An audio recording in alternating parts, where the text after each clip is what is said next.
Olá! Na aula de hoje você vai aprender uma forma extremamente eficiente de buscar dados em vetores utilizando a linguagem C. Eu estou falando da busca binária de dados. Você já aprendeu sobre a busca sequencial simples e sobre a busca sequencial com sentinela.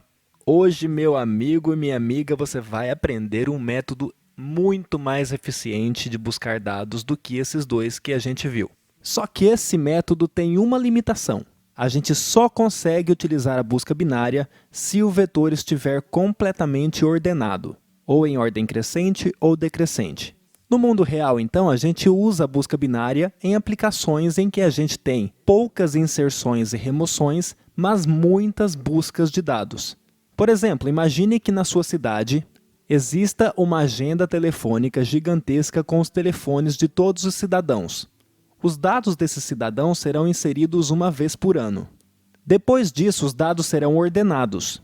Você também vai precisar fazer isso uma única vez. Feitos estes passos, você vai buscar os dados inúmeras vezes, porque a sua agenda serve primordialmente para isso.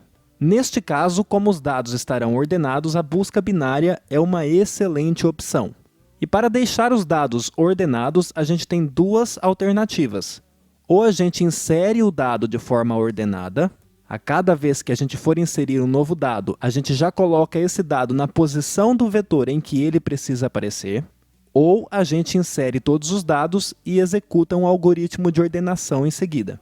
Ainda não vimos algoritmos de ordenação no canal, mas veremos em algum momento.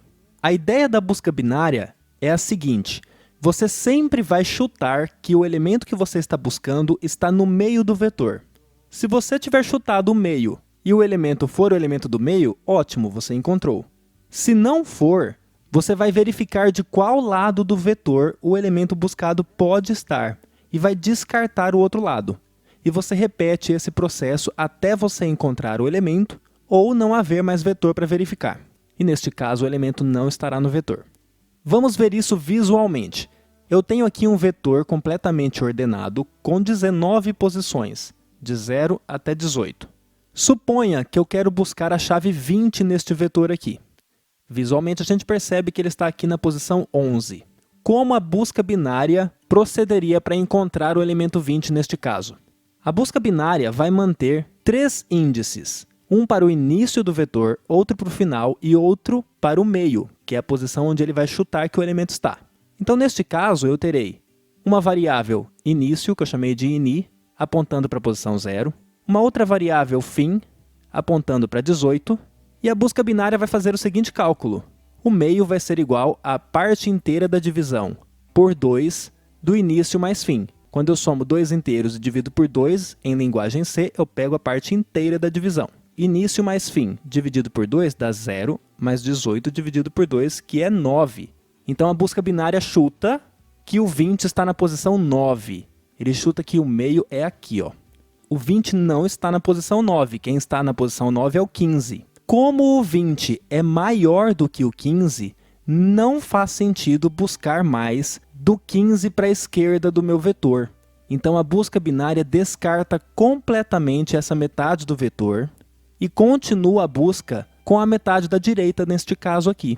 O início sai da posição 0 e passa a valer meio mais 1. E tudo isso daqui não precisa ser analisado.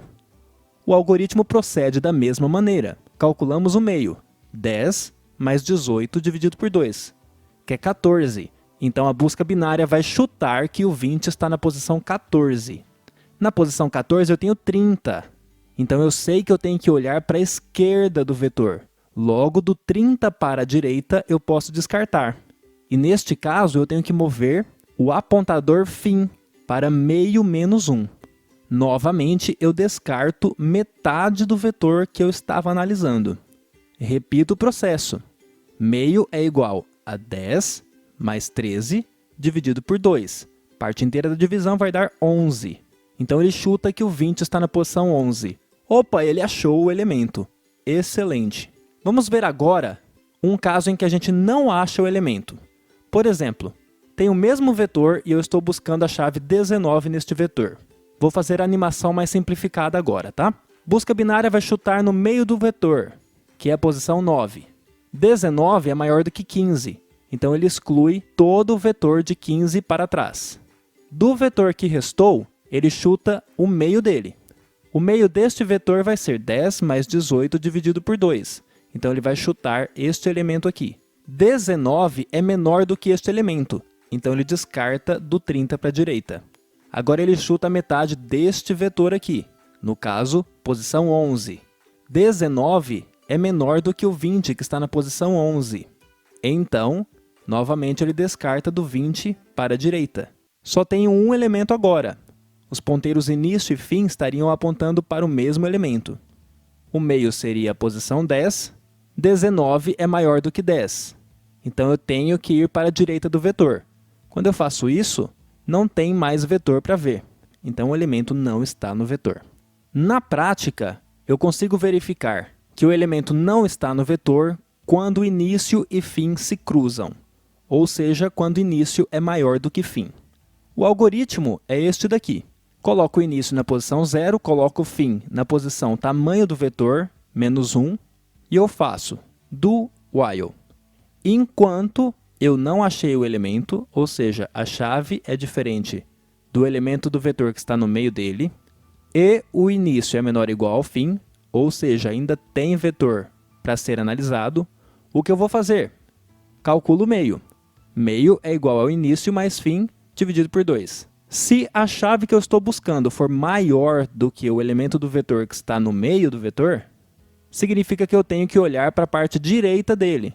Logo, eu atualizo o índice início. Ele passa a ser meio mais 1.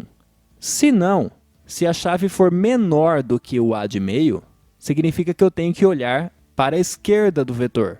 Neste caso, o índice fim recebe meio menos 1. E está pronto, eu vou fazer esses passos pelo menos uma vez e vou fazer essa verificação ao final. Eu testo então. A chave é igual ao A de meio? Se for, ele encontrou na posição meio, porque ele sempre encontra na posição meio.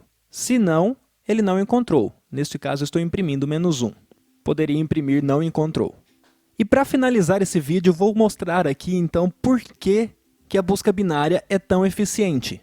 Intuitivamente, a gente já percebeu que a busca elimina o vetor pela metade a cada passo do meu laço de repetição.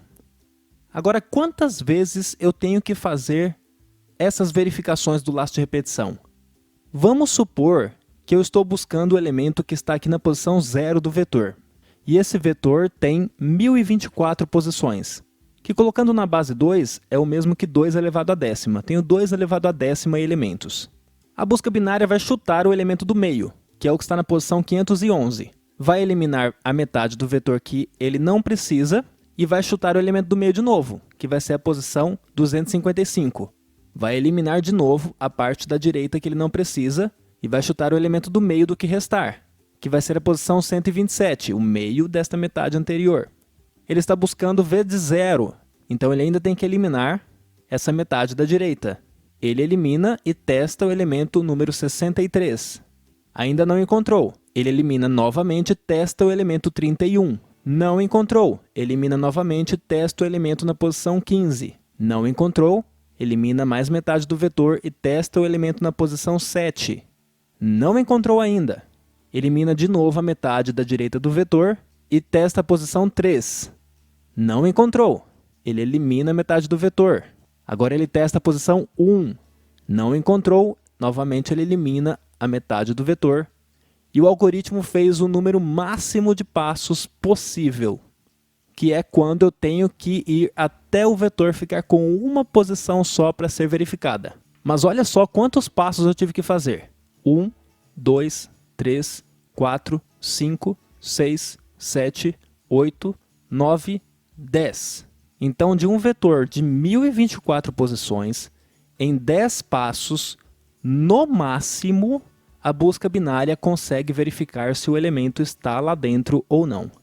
Por isso que se costuma dizer que a busca binária verifica se um elemento está num vetor em log de tamanho do vetor na base 2 passos no máximo.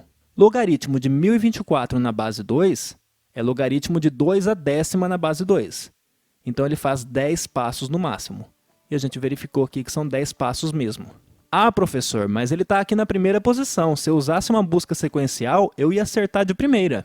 Ia mesmo, neste caso a busca sequencial seria mais rápida. Mas e se você tivesse que buscar o elemento 1023? A busca sequencial iria executar 1023 passos. E a busca binária iria executar no máximo 10. Então, na média, a busca binária é muito mais eficiente do que a busca sequencial simples. Se você gostou desse vídeo, se inscreva no canal, clique em gostei aqui embaixo e compartilhe o vídeo com seus amigos. Não se esqueça também de ativar o sininho de notificações para ficar por dentro dos nossos novos conteúdos. Um abraço e bons estudos!